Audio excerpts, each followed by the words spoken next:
मैं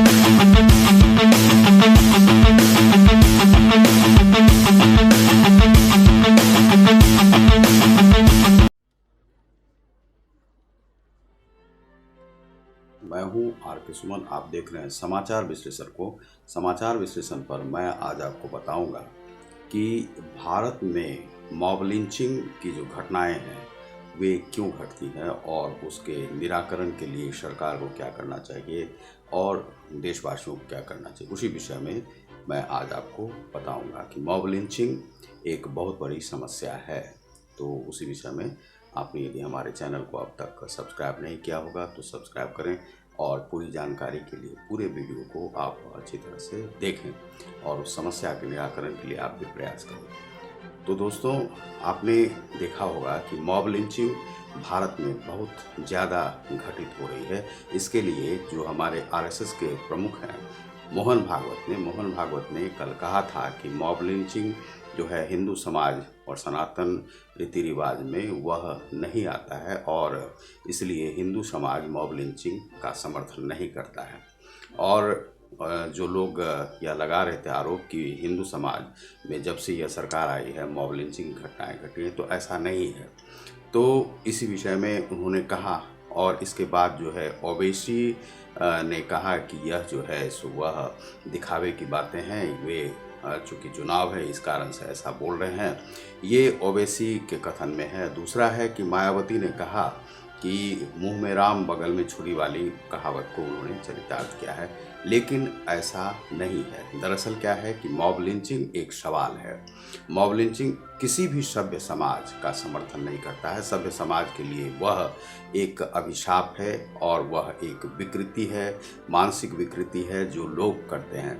दरअसल mob lynching एक इस प्रकार की अमानवीयता है जो कि समाज में आज से ही नहीं बहुत पहले से घटित होती आ रही है और इसको इस प्रकार से अंजाम दिया जाता है कि जो असभ्य समाज है वह इस प्रकार से कार्य करते हैं। अब जैसे मान लीजिए कि रफ़ीक मियाँ हो या मान लीजिए अखलाक हो या जो बाबाओं की पाल घर में घटनाएं घटी, यह घटनाएं आज से ही नहीं बहुत पहले से घटित हो रही हैं, लेकिन समाज उसको देखता नहीं है, उसका कोई केस नहीं बनता है, पुलिस उस पर कोई कार्रवाई नहीं कर पाती है।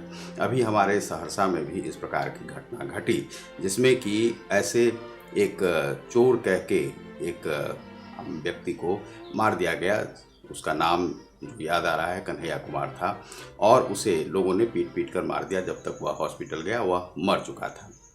इस प्रकार की घटनाएं हमारे बिहार में भी बहुत घटित होती हैं। होता यह है कि उसका केस तक दर्ज नहीं हो पाता है, लेकिन नीतीश सरकार में कुछ कानून का राज होने से कुछ केस दर्ज होता है, लेकिन यहाँ भी बहुत सारे मॉब लिंचिंग की घटनाओं का केस दर्ज नहीं हुआ।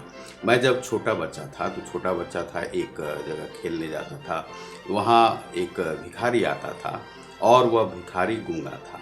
उस गूंगे भिखारी बराबर आते थे मोहल्ले में, हम लोग उससे कुछ देते थे। कभी कभी मेरे पास जो पॉकेट खर्चा रहता था मैं उसे दे देता था, चाहे वह उस समय में चौवन्नी हो या जो भी हो, वह अठन्नी भी रहता था तो वह मैं उसे दे देता था। मेरी उम्र ज़्यादा नहीं रही होगी, 6 से 7 वर्ष की रही होगी।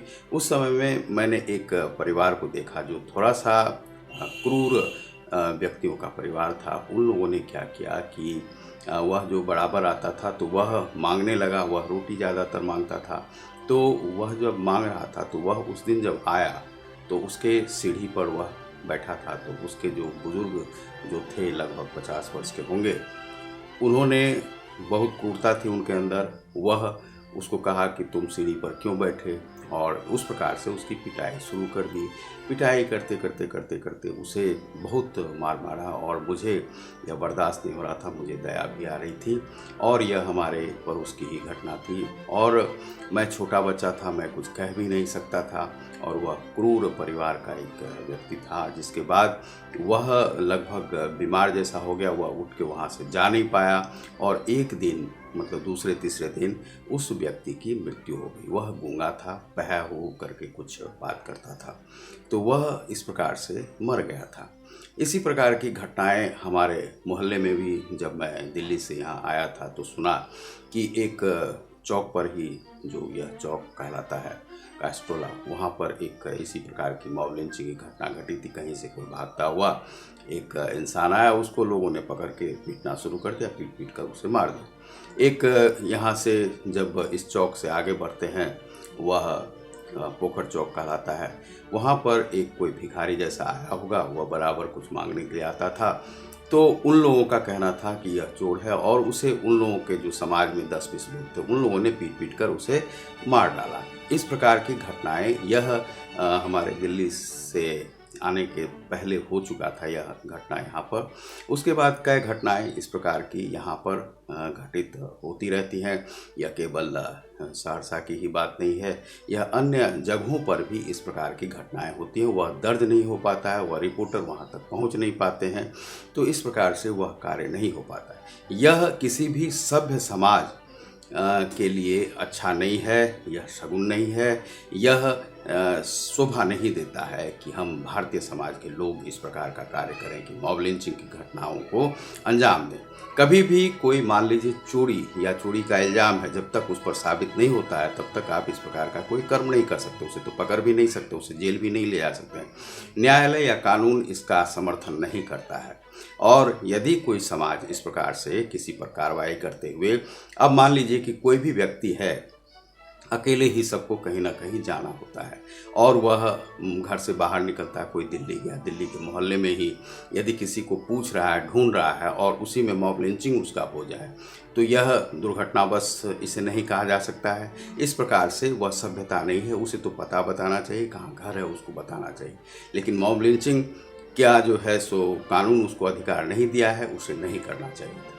दूसरा है कि जिस प्रकार से पालघर की घटना घटी, उसमें जो है मॉब लिंचिंग की घटना घटी, यदि पुलिस भी उसका समर्थन, जैसे 16 पुलिस वाले थे और उनके बीच में वह 2 जो है साधु को पीट पीट कर मार डाला गया, यह किसी सभ्य समाज के लिए सही नहीं कहा जा सकता है।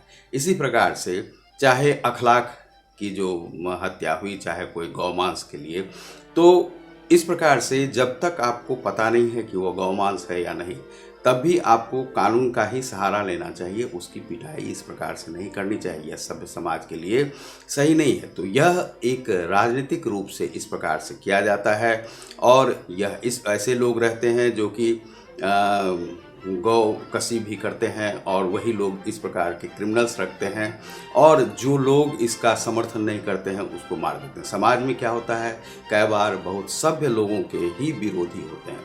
जैसे कोई चुपचाप रहता है, किसी को डिस्टर्ब नहीं करता है, तो उसे लोग पागल मान लेते हैं।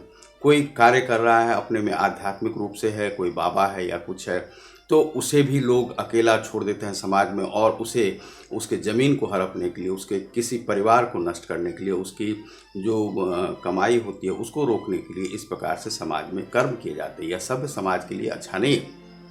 इस प्रकार से मॉब लिंचिंग की घटना को अंजाम दे करके उसे मार दिया जाता। तो इसीलिए मोहन भागवत ने यदि कहा है तो उसको स्वीकार किया जाना चाहिए, और सभ्य समाज को चाहिए कि मोहन भागवत का वह समर्थन करे, और इस पर कोई ना कोई कानून इस प्रकार से जरूर बनाया जाए। आपके पास यदि 100-200 लोग हैं, दंगे की स्थिति क्या होती है, दंगे में भी यही होता है कि मॉब लिंचिंग की ज़्यादातर घटनाएं घटती हैं। तो यह दंगा किसी भी सभ्य समाज के लिए अच्छा नहीं है, मॉब लिंचिंग किसी भी सभ्य समाज के लिए अच्छा नहीं है। तो इसका हमें समर्थन नहीं करना चाहिए और इसका विरोध करना चाहिए। यदि आप समाज में भी रहते हैं तो आप इसका विरोध करें, चाहे झारखंड की घटना हो, उत्तर प्रदेश की घटना हो, महाराष्ट्र की घटना हो, या उड़ीसा की घटना हो। उड़ीसा में भी जिस प्रकार से एक ईसाई चर्च पादरी को मार दिया गया था, तो वह भी घटनाएं नहीं घटनी चाहिए। मध्य प्रदेश की घटनाएं हैं। तो इस प्रकार से सभ्य समाज को चाहिए कि जो बुजुर्ग लोग हैं, इस प्रकार से जहाँ पर कार्य हो रहे हैं, तो वे वैसे लोगों को समझाएं कि इस प्रकार का कार्य आप नहीं करें। यह सभ्य समाज के लिए शोभा नहीं देता है। तो आप यदि मोहन भागवत के बातों का समर्थन करते हैं तो आप यस बोलें, कुछ कमेंट करें, और यदि आपको अच्छा नहीं लगा हो या मेरा वीडियो, तो आप इस पर डिसलाइक भी कर सकते हैं और लाइक भी कर सकते हैं और इसका शेयर भी कर सकते हैं। तो मॉब लिंचिंग की घटनाएं चाहे मुसलमानों की हो, हिंदुओं की हो, या किसी भी समाज की, ईसाई की हो और पारसी की हो, किसी भी धर्म से, भारत हमारा जो है एक सभ्य समाज का, सनातन धर्मी लोगों का है, और यह हिंदुओं में यह नहीं है। हिंदू तो अकेले ही विचरण करते हैं, वह साधु संतों का समाज है। और उस साधु संत में यदि विवेकानंद ने कहा है कि जिस दिन हमारे समाज से साधुता और आध्यात्मिकता चली जाएगी, यह भारत का नाश हो जाएगा। और भारत का नाश किसी भी प्रकार से किसी भी सरकार को नहीं करने देना चाहिए, चाहे हम विकासवादी जितने भी हो जाएं, हम मल्टी स्टोरीज बिल्डिंग बनाने लगे, लेकिन हमें उन झोपड़ियों को नहीं भूलना चाहिए जिसमें कि लोग और साधु रहते हैं। साधु किसी चीज़ की इच्छा नहीं करते, डिज़ायर नहीं करते, और उन्हें भी जीने का हक है, उन्हें भी जीने के लिए दीजिए। तो पालघर में जिस प्रकार से मॉब लिंचिंग हुई, वह दुर्घटनावश नहीं थी, वह मिली भगत से इस प्रकार की घटना को अंजाम दिया गया। तो आप देख रहे हैं हमारे चैनल समाचार विश्लेषण को, जिस पर ये आज समीक्षा दी जा रही थी। यह सामाजिक सरोकार के अंतर्गत किया गया। बहुत बहुत धन्यवाद।